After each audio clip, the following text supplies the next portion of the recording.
నమస్తే దోస్తులు, తెలంగాణ శనార్థులు. ఈరోజు మనం వార్తల్లోకి వెళ్దాం. పచ్చదనం కాదు ప్రమాదకరం, పచ్చదనం కాదు ప్రమాదకరం. ఎందుకు క్యాప్షన్ వచ్చిందంటే ఇక్కడ మనం చూడాల్సింది ఎంతైనా ఉంది. కోనో కార్పస్ చెట్లతో సమస్యే, పెద్ద చెరువు బండపై అని చెప్పేసి ఇక్కడ మనం వార్త చూస్తున్నాం. ఈ చెట్టుకున్న ప్రత్యేకత ఏంటి, ఈ చెట్టుకున్న ప్రమాదకారులు ఏంటి, అవి మనం చదవాదా. ఇక్కడ రామంతపూర్ పెద్ద చెరువు కట్టపై నాటిన కోనో కార్పస్ మొక్కలు పచ్చగా పెరుగుతున్నాయి. ఈ చెట్లు ప్రజారోగ్యంతో పాటు పర్యావరణంపై తీవ్ర ప్రభావం చూపుతాయని శాస్త్రవేత్తలు ధృవీకరించారు. ఈ యొక్క చెట్టుపై చాలా ప్రమాదకరంగా ఉందని చెప్పేసి శాస్త్రవేత్తలే ధృవీకరించారంటే దీని వెనకాల ఏముంది, ఆ చెట్టు వెనకాల ఏమి ప్రాబ్లం ఉంది, ఏం మతలబు ఉంది, మనం తెలుసుకోవాల్సింది ఎంతైనా ఉంది. అదేంటంటే పచ్చగా పెరుగుతున్న మొక్కలతో పాటు ఎటువంటి ప్రయోగం లేదని, వీటి పుప్పొడి రేణువులతో శ్వాసకోశ వ్యాధులు, అలర్జీ, చర్మ వ్యాధులు వస్తాయని ఇక్కడ శాస్త్రవేత్తలు పరిశోధన తేలింది. ఏముందంటే ఇక్కడ ఆ చెట్ల వల్ల ఏం ప్రాబ్లం ఉందంటే ఇక్కడ శాస్త్రవేత్తలు ఏమని అన్నారంటే పచ్చగా పెరుగుతున్న మొక్కలతో ఎటువంటి ఉపయోగాలు లేదని, వీటి పుప్పొడి రేణువులతో శ్వాసకోశ వ్యాధులు, అలర్జీలు చాలా ఉన్నాయని, ఇక్కడ క్లియర్గా చర్మ వ్యాధులు వస్తాయని శాస్త్రవేత్తలు పరిశోధనలో తెలిపారట. ఇలాంటి చెట్లు ఆహ్లాదకరంగా ఉందని చాలామంది పార్కులకు వెళ్తాం, అక్కడికి వెళ్ళి చాలామంది ఫ్యామిలీలను తీసుకొని, చిన్నపిల్లలను తీసుకొని అక్కడ తీసుకెళ్ళి కుర్చీలో కూర్చొని పిల్లలు ఆడుతుండగా పెద్దవాళ్ళు సేద తీరే సమయంలో, అలాంటి సమయంలో చెట్లు పచ్చగా ఉన్నాయి కదా, పచ్చగా ఉన్న చెట్టు కిందనే కదా అక్కడ మనుషులు కూర్చుండేది. ఎక్కడ పచ్చగా ఉంటే అక్కడ కూర్చోవాలని ఆహ్లాదకరంగా ఉంటుందని మనుషులు కూర్చుంటారు. కాబట్టి అదేవిధంగా ఇక్కడ పచ్చగా ఉన్నాయని మనము చందంగా మనం అక్కడ కూర్చుంటే ప్రమాదాలు ఎంతైనా ఉంటాయని శాస్త్రవేత్తలు తెలిపారు. ఎందుకంటే అక్కడ చర్మ వ్యాధులు, శ్వాసకోశ వ్యాధులు మరియు చాలా ఉన్నాయంట. అలర్జీలు రావడము, చర్మ వ్యాధులు రావడము చాలా మనకి ఇబ్బందిగా మారుతుంది. అలాంటి చెట్లు చాలా డేంజర్ అని చెప్పేసి ఆల్రెడీ ఇక్కడ పేపర్లో కూడా ఇవ్వడం జరిగింది. ఈ మొక్కలను నాటడాన్ని జూలై 2022లో రాష్ట్ర ప్రభుత్వం నిషేధించింది. ఈ చెట్లు భూగర్భ జలాలను పెద్ద మొత్తంలో పీల్చుకుంటాయని, వీటి కింద ఉన్న కేబుల్ వైర్లు, డ్రైనేజ్ పైప్ లైన్లకు ఇబ్బందులు తప్పవని తేలింది. ఏదైతే కేబుల్ వైర్లు ఉంటాయో ప్లస్ ఈ చెట్లు అనేది ఏర్లు ఆ కేబుల్ వైర్లను చుట్టుకొని దాన్ని కూడా ఇబ్బందికరంగా మారుస్తుందని, ఈ చెట్లకు ఉన్న డేంజర్ ఏంటంటే ఈ చెట్ల వల్ల మొత్తం వాటర్ భూగర్భ జలాలను పీల్చేస్తాయంట, వాటర్ మొత్తం. అంత డేంజర్ చెట్లు ఇవి. 2022లోనే ఆల్రెడీ నిషేధించినాక కూడా ఈ చెట్లను ఇంకా అదేవిధంగా ఇక్కడ చూసినట్లయితే పెద్ద చెరువుపై బండపై అవే చెట్లు మనకు కనిపిస్తున్నాయి, మనకి అవే దర్శనమిస్తుంటాయి. అదేవిధంగా గతంలో ఈ మొక్కలు త్వరగా పెరగడం, సురక్షణ చర్యలు అవసరం లేకపోవడం, నిత్యం పచ్చగా ఉండడంతో అధికారులు నాటారు. ప్రస్తుతం పెద్ద చెరువు గట్టుపై ఏపుగా పెరిగాయి. వీటిని తొలగించి పూల మొక్కలు, నీడనిచ్చే మొక్కలను నాటితే ప్రజలు ఆరోగ్యంగా ఉంటారు అని చెప్పేసి ఇక్కడ చాలామంది తెలియపరుస్తున్నారు. ఎందుకంటే అక్కడ వేరే ఆ చెట్లు తీసేసి వేరే పూల మొక్కలు కానీ ఏదైనా కాంగు చెట్టు అలాంటి చెట్లు, మామూలుగా పచ్చగా ఉండే చెట్లు, ఎండాకాలం ఎండ కొట్టకుండా గుబురుగా ఉండే చెట్లను వాడితే చాలా బాగుంటుందని ఇక్కడ వీళ్ళు తెలియపరుస్తున్నారు. అదేవిధంగా ఎత్తు పెరగకుండా చర్యలు. ప్రస్తుతం ఏపుగా పెరిగిన కోనో కార్పసస్ మొక్కలను తొలగించకుండా కొమ్మల్ని కొట్టేస్తున్నాం. ఎత్తు పెరగవు పూలు మరియు రాకుండా మొక్కలను తొలగిస్తున్నాం. ఈ మొక్కలకు ప్రస్తుతం ఎక్కడ నాటడం లేదు అని ఎవరంటున్నారయ్యా? నరసింహారావు ఉద్యానాధికారి అంటున్నాడట. ఏమంటున్నాడంటే ఇలాంటి మొక్కలు ఎక్కడ పెంచట్లేదు, ఎప్పుడైతే మనకి జీవో పాస్ అయిందో అప్పటి నుంచి ఆ మొక్కలను అనేది నిషేధించాము. కాకపోతే ప్రజెంట్ అయితే పూల మొక్కలను అలాంటివి మనం పాతున్నామని చెప్పేసి ఇక్కడ మన నరసింహరావు తెలియపరిచారు. ఈ యొక్క చెట్ల గురించి ఇక్కడ చాలా ప్రమాదకరం. ఈ చెట్లు కూడా ఇంత ప్రమాదకరంగా ఉంటాయని చాలామంది తెలీదు. ఎవరైతే ఇలాంటి చెట్లు ఉంటాయో జాగ్రత్తగా ఉండండి ప్రజలు, తస్మాత్ జాగ్రత్తగా ఉండండి. అలాంటి చెట్లు ఉన్న చోటు కూడా మీరు మామూలుగా కమిషనర్ ఆఫీస్లో కానీ మామూలు ఎక్కడ ఏం పెరిగినా కూడా మాలాంటి విలేకరులకు మీరు చెప్తే మేము ఇలా వార్త రాసి దీన్ని బహిర్గతం చేస్తాం. దయచేసి ఇలాంటి చెట్లు ఎక్కడ ఉన్నాను కూడా మాకు అందుబాటులో మాకు ఖాళీ ఒక ఫోన్ ద్వారా మాకు సమాచారం ఇవ్వడంతో మేము హుటాహుటన మేము కమిషనర్ ఆఫీస్ కానీ ఇక్కడ ఉద్యాన అధికారులు వాళ్ళు ఉంటారు కదా వాళ్ళకు కూడా మేము తెలియపరుస్తాం. దయచేసి మాకు ఇలాంటి సమాచారం ఏమైనా ఉంటే మాకు వెంటనే తెలియచేయండి అని కోరుతున్నాం. అక్కట నీటికి కటకట అని మనం చూస్తున్నాం. ట్యాంకర్ల నుంచి నీటిని పట్టుకుంటున్న కింది బస్తీ వాసులు. నీటి సరఫరా అరకొర, బోర్లపై ఆధారపడి పడిన మరమ్మతులు లేవు. ట్యాంకర్ల దోపిడీకి కట్టేది మేడ్చల్ పట్టణ కీసర నీటి ఎద్దడి తీవ్రం అని చెప్పేసి ఇక్కడ మనం వార్త చూస్తున్నాం. సమస్య ఏమిటి? వేసవి ఆరంభంలోనే నీటి కష్టాలు మొదలయ్యాయి. మిషన్ భగీరథ నీళ్లు సరిపోవడం లేదు. బోర్ల కొన్ని పూర్తిగా ఎండిపోయాయి. ట్యాంకర్లతో ఇంటికి ఒక డ్రమ్ము చొప్పున నీటిని సరఫరా చేస్తున్నారు.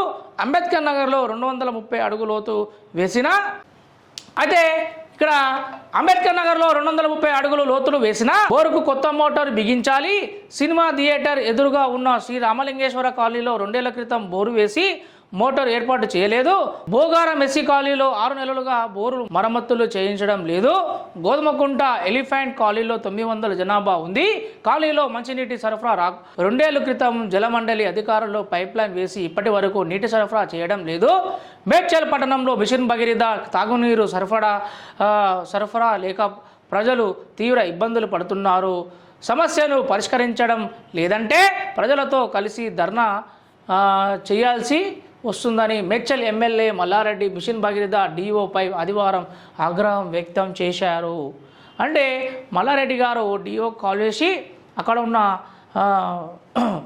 ఎవరైతే సిబ్బంది ఉన్నారో అతనికి మన చరవాణి ద్వారా మిషన్ భగీరథ డిఓ చరవాణితో మాట్లాడడం జరుగుతుంది. ఎమ్మెల్యే మల్లారెడ్డి గారు అతను ఏమంటున్నాడంటే ఇక్కడ మా కాలనీలో చాలా సమస్యలు ఉన్నాయి, ఇక్కడ మరమ్మతులు చేయించడం లేదు, మరి మంచినీళ్ళు రావడం లేదు, ప్రజలు తీవ్ర ఆందోళన చెందుతున్నారు, వాటర్ ట్యాంకర్ వచ్చినా కూడా సమస్య తీరడం లేదు అని చెప్పేసి ఇతను తీవ్రంగా బాధపడడం చూస్తున్నాం.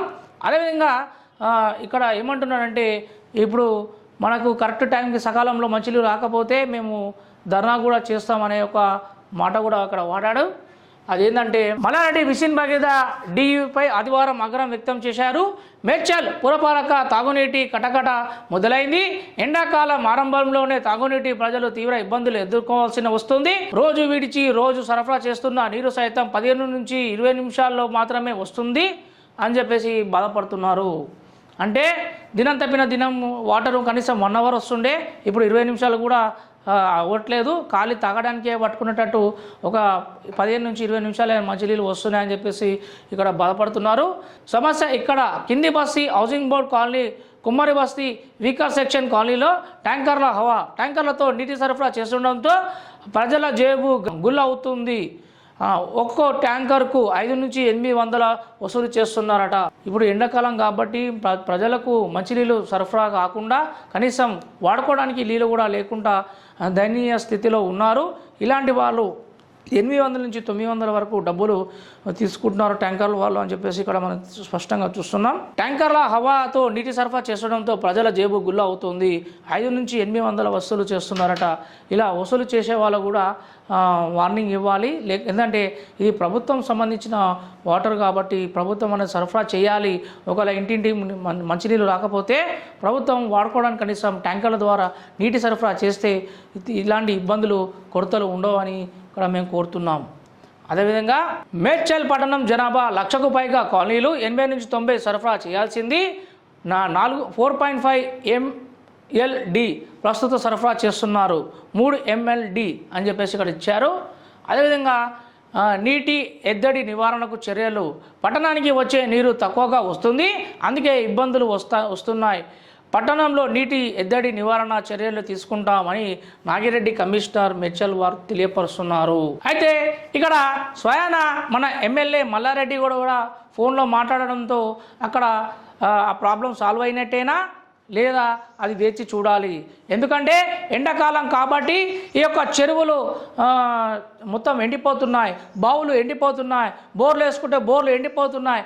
ఇలాంటి వరకు మరి నీరు కావాలంటే ఇక్కడ మున్సిపల్ సిబ్బంది నుంచి ట్యాంకర్లో తీసుకొచ్చి ఇస్తే కానీ అక్కడ ఉన్న ప్రాబ్లం సాల్వ్ కాదు. కాబట్టి స్వయాన ఎమ్మెల్యే మల్లారెడ్డి గారే వచ్చి ఫోన్ చేసి మరి అక్కడ ఉన్న మిషన్ భగీరథ డీతో చరవాణిలో మాట్లాడి ఆ సమస్య సద్దుమనగాలి, లేదంటే మేము తీవ్రంగా ఆందోళన చేస్తామని చెప్పేసి ఒక హెచ్చరించడం కూడా చేయడం జరిగింది.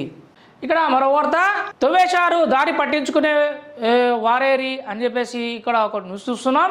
ఇక్కడ బోడుప్పల్ నగరపాలక సంస్థ శ్రీనివాస్ నగర్ కాలనీలో డ్రైనేజీ నిర్మాణం కోసం రోడ్డును తవ్వేసి నెల రోజులు అవుతున్నా పనులు చేపట్టలేదు. డ్రైనేజీ కోసం రోడ్డును పగలగొట్టిన మున్సిపల్ అధికారులు పత్తా లేకుండా పోయారని కాలనీ వాసులు ఆవేదన వ్యక్తం చేశారు. డ్రైనేజీ పనులు పూర్తి చేసి వాహన చోదకుల రాకపోకలకు ఇక్కడ రోడ్డును పునరుద్ధరించాలని కోరుతున్నారు. అంటే ఇక్కడ డ్రైనేజీ కోసం రోడ్డు తవ్వినా కూడా ఆ పనులు నత్తనడక తాగడంతో ఇక్కడ రాకపోకలకు తీవ్ర ఇబ్బందిగా మారుతున్నాయి. పాదచారులకు మరియు ద్విచక్ర వాహనాలకు వెళ్ళడానికి వీలు లేకుండా మొత్తం మారిపోయింది.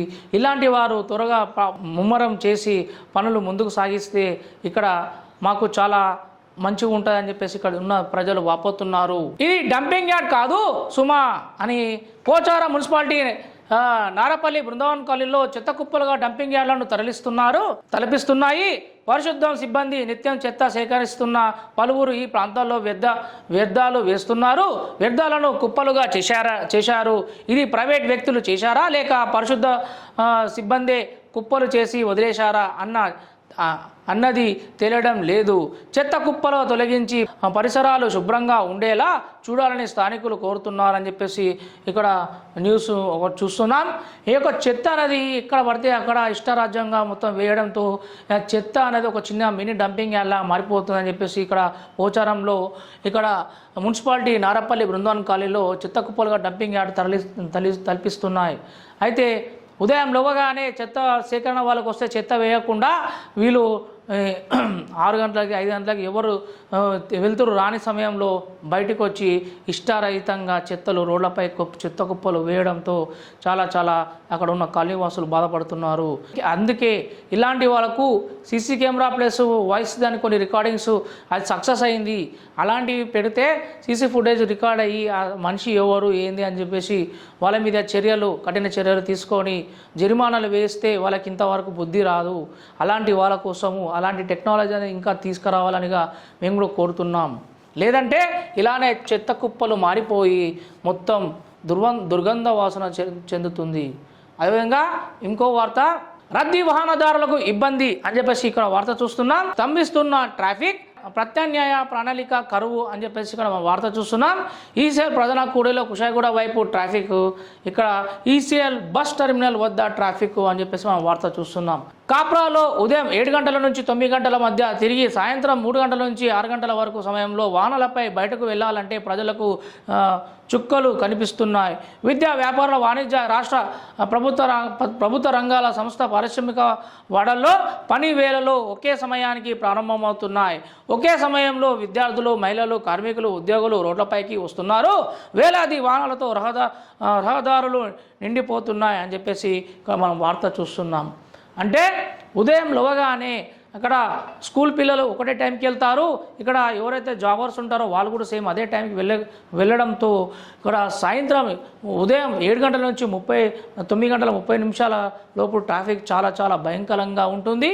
చూడండి, అదే మధ్యాహ్నం 3 నుంచి సాయంకాలం 6 గంటల వరకు 6 గంటల 30 నిమిషాల వరకు కూడా ఇక్కడ ట్రాఫిక్ అనేది అదే టైంలో స్కూల్ పిల్లలు ప్లస్ ఇంటి నుంచి ఆఫీస్కి ఎవరైతే వస్తారో జనరల్ షిఫ్ట్ చేసేవాళ్ళు ఫుల్ ట్రాఫిక్ అనేది చాలా ఉండడంతో తీవ్రంగా ఇబ్బందిగా మారుతుందని చెప్పేసి ఈసీఎల్ బస్ స్టాప్ టెర్మినల్ వద్ద ఈసీఎల్ ప్రధాన కూడలి కుషాయిగూడ వైపు వెళ్తున్న ట్రాఫిక్ వాళ్ళు చాలా ఇబ్బంది పడుతున్నారు.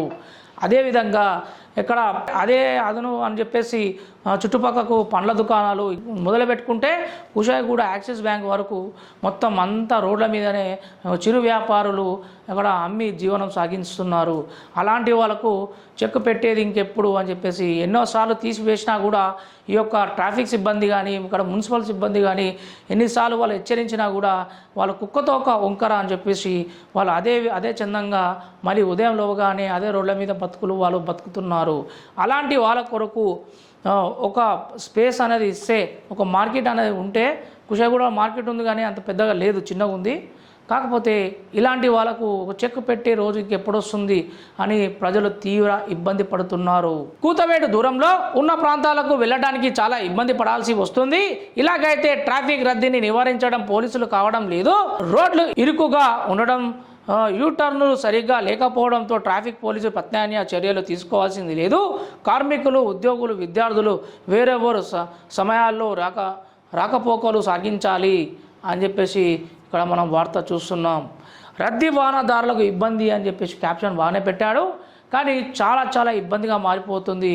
ఇలాంటి వారకు చెక్ పెట్టేది ఇంకెప్పుడు అని చెప్పేసి ఎన్నిసార్లు చెక్ పెట్టినా, ఈ యొక్క పండగలు పబ్బాలు వచ్చినా మరి ఇంకా ఇసుకేస్తే రానంత జనం ఇక రోడ్ల మీదకి వస్తున్నారు. అక్కడనే షోరూమ్లు అక్కడనే ఉంటాయి, యూటర్న్లు సరిగా లేవు, ఉన్న కొద్దిపాటి చిన్న రోడ్డుని దాని వెడల్పు కూడా చేయలేదు, మధ్యలోకి డివైడరు.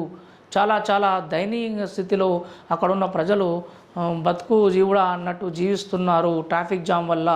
అందుకోసమే పాదచారులు కూడా వెనక నుంచి ఏం కుదురుతుందో అని కూడా అన్న చందంగా వెనక బిక్కుమని చూసుకుంటూ పాదచారులు నడిచే విధంగా చూస్తున్నాం మనం ఈ రోజుల్లో.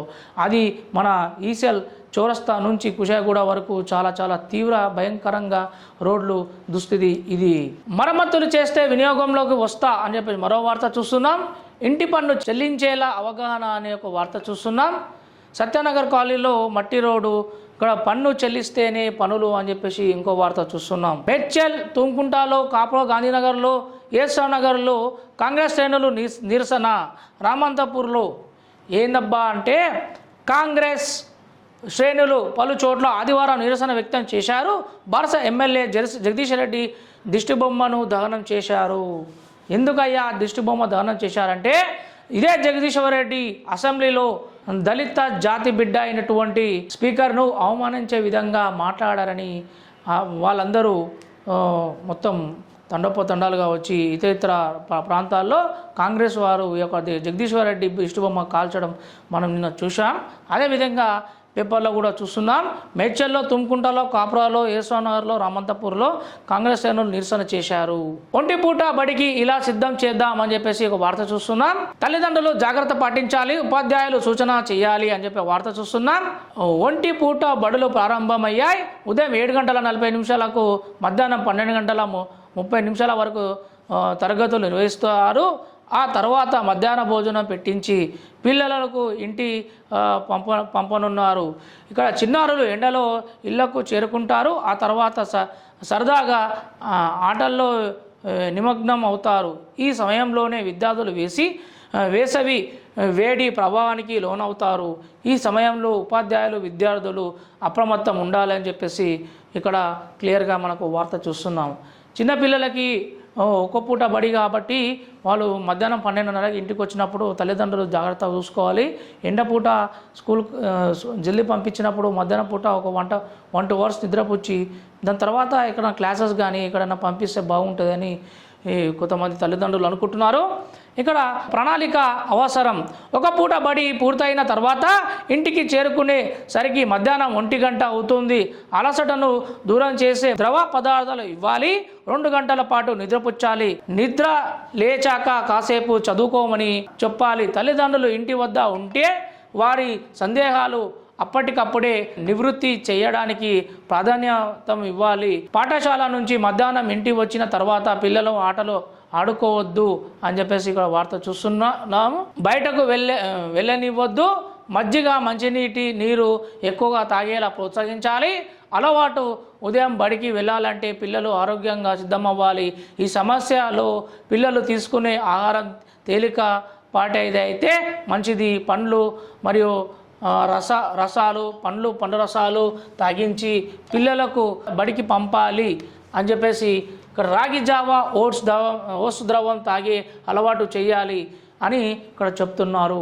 అంటే పిల్లలు మధ్యాహ్నం ఇంటికి వచ్చిన తర్వాత 2 గంటలు పండబెట్టి దాని తర్వాత లేపి వాళ్ళకి పండ్ల రసాలు మరియు ద్రవ పదార్థాలు మరియు రాగి జావా ఇలాంటివి తాగితే ఎండ దెబ్బ తలగకుండా వాళ్ళు మంచి చల్లగా ఉంటారని చెప్పేసి ఇక్కడ వార్త చూస్తున్నాం.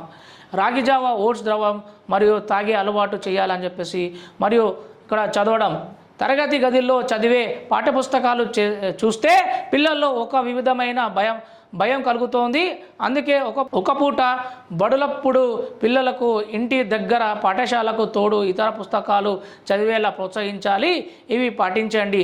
పాఠశాల నుంచి పిల్లలు తిరిగి మధ్యాహ్నం ఎండలో ఇంటికి తిరిగి వచ్చే సమయంలో టోపీ ధరించేలా చూడాలి. చిరు తిల్లు తినొద్దు, ఎక్కడ నీరు దొరికితే అక్కడ నీరు తాగొద్దు అని చెప్పేసి ఇక్కడ వార్త క్లియర్గా చెప్పారు. ఇది మన తల్లిదండ్రులకు మనం చెప్తే వాళ్ళ తల్లిదండ్రులు వాళ్ళ పిల్లలకు చెప్పి వాళ్ళకి మోటివేషన్ చేసి కౌన్సిలింగ్ ఇవ్వడంతో పిల్లలు చక్కగా ఉంటారు. లేనిచో అలా అడ్డమైన వాటరు అలవాట్లు ఇంకోటి బయట చిరుతిండ్లు తింటే ఈ ఎండాకాలము విరోచనాలు మోషన్లు ఇలాంటివి ఎదురవుతాయి.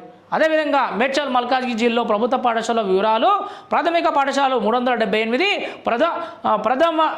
ప్రాథమికోన్నత పాఠశాలలు 22, జిల్లా పరిషత్ ఉన్నత పాఠశాల 108. మొత్తం విద్యార్థుల సంఖ్య 80,000. టోటల్ 80,000 పిల్లలు ఉన్నారు. జాగ్రత్త వహించాలని ఇక్కడ చెప్తున్నారు. క్షత్రియ సమాజ్ అభివృద్ధికి కృషి అని చెప్పేసి ప్రసంగిస్తున్న రాష్ట్ర అధ్యక్షుడు విశ్వనాథ్ రవీందర్ ఇక్కడ వార్త చూస్తున్నాం. సామాజిక భవనాలకు సౌకర్యాలు ప్రారంభిస్తున్న ఎమ్మెల్యే లక్ష్మారెడ్డి అని ఇంకో వార్త చూస్తున్నాం. కార్మికుల సమస్యలను పరిష్కరించాలని మరింకో వార్త చూస్తున్నాం. అదేవిధంగా సిఎస్ నగర్ కాలనీకు సంక్షేమ సంఘానికి ఎన్నిక అని ఇంకో వార్త చూస్తున్నాం. తాళం వేసిన ఇంట్లో దొంగతనం అని ఇక్కడ పోచారంలో మరో వార్త. కారు డ్రైవర్ అదృశ్యం అని ఇంకో వార్త చూస్తున్నాం. స్కూటీని ఢీకొట్టిన బస్సు బాలుడి దుర్మరణం. ఇక్కడ ఘోరమైన విషాదం ఇది. స్కూటీని ఢీకొట్టిన బస్సు అని చెప్పేసి మనం ఇక్కడ వార్త చూస్తున్నాం. బాలుడు అక్కడెక్కడే దుర్మరణం చెందాడట. ఆ వార్త ఇక్కడ మనకు బోడుప్పల్ పరిధిలో చూస్తున్నాం. అదేవిధంగా మరొకటి, సంపుల్లోకి దిగి ఊపిరాడక యువకుడు మృతి అంట. ఇతను మెట్పల్లి బోడుప్పల్లో ఉంటాడు. సంపులో దిగి ఊపిరాడక చనిపోయాడంట. మరి ఈ వార్త మంచినీటి సంపు శుభ్రం చేసే క్రమంలో ఆదివారం ఇంజనీరింగ్ విద్యార్థి మృతి చెందాడు. ఫిర్యాదుగూడ మల్లికార్జున నగర్లో పల్లి శ్యామల కుమారుడు గణేష్ 19 సంవత్సరాలు కలిసి కిరాయి ఇంట్లో నివాసం ఉంటోంది. ఇంటి యజమాని శ్రీహరి ఇంట్లో మంచినీటి సంపు శుభ్రం చేయాలంటూ పురమాయించాడు. సంపులోకి దిగిన గణేష్ ఊపిరాడక ఇక్కడ అపస్మరక స్థితిలో వెళ్ళాడు. అక్కడ స్థానికులు సంపు నుంచి బయటకు తీసి చూసేసరికి మృతి చెందాడు. పోలీసులు సమాచారం ఇవ్వడంతో ఘటన స్థలానికి చేరుకున్నాడు. శ్యామల ఫిర్యాదు మేరకు కేసు నమోదు చేసుకొని దర్యాప్తు చేస్తున్నారు. చూసారా ఎంత ఘోరం అంటే, ఇవాళ రోజు సంపు గడితే కూడా అందులో ఊపిరాక చనిపోవడం అంటే ఎంత ఘోరం చూడండి. ఇలాంటి వాళ్ళు చాలా ఆచిచూచి అడిగేయండి. ఆ సంపు మూత తెరిచి పెట్టి అందులో దిగేటప్పుడు 1-2 సార్లు ఆలోచించి మీరు దిగి అందులో పని చేసేలా మీరు చూడండి. లోకల్ వార్తలు చూద్దాం. ఈరోజు లోకల్ వార్తలు. ఈసీఎల్ చౌరస్తాలో జగదీశ్వర్ రెడ్డి దిష్టిబొమ్మ దహనం చేశారు. ఇక్కడ తెలంగాణ శాసనసభ స్పీకర్ గడ్డం ప్రసాదరావును ఏకవచనంతో దూషించిన మాజీ మంత్రి జగదీశ్వర్ రెడ్డి వైఖరిని నిరసిస్తూ ఆదివారం ఈసీఎల్ చౌరస్తాలో జగదీశ్వర్ రెడ్డి దిష్టిబొమ్మను దహనం చేశారు. కాంగ్రెస్ పార్టీ ఉప్పల్ నియోజకవర్గం సీనియర్ నాయకులు కొత్త అంజిరెడ్డి ఆధ్వర్యంలో జరిగిన ఈ కార్యక్రమానికి Chellapalli corporator GHMC standing council member Bonthu Sridevi Yadav ముఖ్య అతిథిగా హాజరయ్యారు. ఈ సందర్భంగా మాట్లాడుతూ అసెంబ్లీ స్పీకర్ గడ్డం ప్రసాదరావును వ్యక్తిగత దూషణలకు పాల్పడిన జగదీశ్వర్ రెడ్డిపై సస్పెన్షన్ విధించడం సమంజసమేనని అన్నారు. పార్టీ సీనియర్ నాయకులు కొత్త అంజిరెడ్డి మాట్లాడుతూ జగదీశ్వర్ రెడ్డి వైఖరి మొగుడిని కోటి మొగుసాలకు ఎక్కినట్లు ఉందని అన్నారు. కార్యక్రమంలో మాజీ corporator Pajjuri Pavani Reddy, Congress party senior నాయకులు బొజ్జి రాఘవరెడ్డి, కె సీతారాం రెడ్డి, చెల్లపల్లి డివిజన్ అధ్యక్షుడు సింగిరెడ్డి వెంకటరెడ్డి, సీనియర్ నాయకులు పెద్ది నాగరాజు గుప్తా, అల్లూరయ్య పతి కుమార్ మరియు కాసుల పోచయ్య గౌడ్, ముసలి శ్రీనివాస్ రెడ్డి మరియు పడమటి మల్లారెడ్డి, గోపాల్ యాదవ్, శ్రీకాంత్ రెడ్డి మరియు ముదిటికొండ లింగమయ్య, నాగేష్, జి సత్యనారాయణ, కిషోర్, కిరణ్, మరి బాజీ భాషా నరసింహ, అరుణ్ బాలా నరసింహ తదితరులు పాల్గొన్నారు. ఈ యొక్క నిరసన నిన్న వ్యక్తం చేయడం జరిగింది. మరియు ఈ యొక్క గడ్డం ప్రసాద్ గారిని, ఈ యొక్క స్పీకర్ని అట్లా అనడం చాలా అనాలోచితమైన వ్యాఖ్యలను ఇక్కడ వీరు ఖండించి వీరు జగదీశ్వర్ రెడ్డిది దిష్టి బొమ్మ తగలబెట్టడం మనం చూస్తున్నాం. అదేవిధంగా ముఖ్యమంత్రి సాయనిధి పేదలకు వరమని మాజీ కార్పొరేటర్ జమాల్పూర్ నవీన్ అన్నారు. జమాల్పూర్ నవీన్ గారు ముఖ్యమంత్రి సాయనిధి పేదల పాలిటి వరమని జవహర్నగర్ మున్సిపల్ కార్పొరేషన్ 25వ డివిజన్ మాజీ కార్పొరేటర్ జమాల్పూర్ నవీన్ కుమార్ అన్నారు. ఆదివారం మున్సిపల్ కార్పొరేషన్ పరిధిలో చంద్రపూరి కాలనీలో నివాసం ఉంటున్న వెంకటలక్ష్మి భిక్షపతి అనారోగ్యానికి గురి కాగా ముఖ్యమంత్రి సహాయనిధి నుండి 21,500 రూపాయలు మంజూరైనవి. చెక్కును మాజీ కార్పొరేటర్ జమాల్పూర్ నవీన్ కుమార్ వెంకటలక్ష్మి ఇంటికి వెళ్ళి పరామర్శించి చెక్కు అందజేశారు.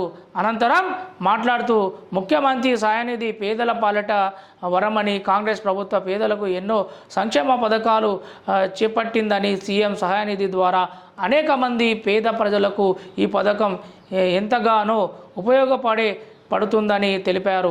కాంగ్రెస్ ప్రభుత్వం పేదల ప్రభుత్వం అని 6 గ్యారంటీ పథకాలు అమలు పరిచి తీరుతామని పేర్కొన్నారు. తెలంగాణ ప్రభుత్వం ముఖ్యంగా ఆరోగ్యానికి పెద్దపీట వేస్తుందని, ఆరోగ్యమే మహాభాగ్యం అని, ప్రజలు ఆరోగ్యంగా ఉంటేనే సమాజం బాగుంటుందని, సమాజం బాగుంటేనే అక్కడ ప్రాంతము, రాష్ట్రము, దేశము బాగుంటాయని పేర్కొన్నారు. ఈ కార్యక్రమంలో స్థానిక చంద్రపూరి కాలనీ వాసులు పాల్గొన్నారు. ఈ యొక్క కాంగ్రెస్ ప్రభుత్వం పేదలకు మరియు సహాయనిధి ఇవ్వడం చాలా హర్షించదగిన విషయం అని జమాల్పూర్ నవీన్ గారు అంటున్నారు. అదేవిధంగా మేము 6 గ్యారంటీలు కంపల్సరీగా మేము అమలు పరిచి తీరుతాం అని ఘంటాపదంగా ఈ యొక్క జమాల్పూర్ నవీన్ మన మాజీ కార్పొరేటర్ తెలియపరుస్తున్నారు. ఇంతటితో సమాప్తం. జరపైలం మరియు బల్గం ఛానల్ను మీరు లైక్, షేర్, సబ్స్క్రైబ్ చేయండి. ఇకపై మా ఛానల్ ఇంకా ముందుకు తీసుకెళ్తానని ధన్యవాదాలు చెప్తున్నాను.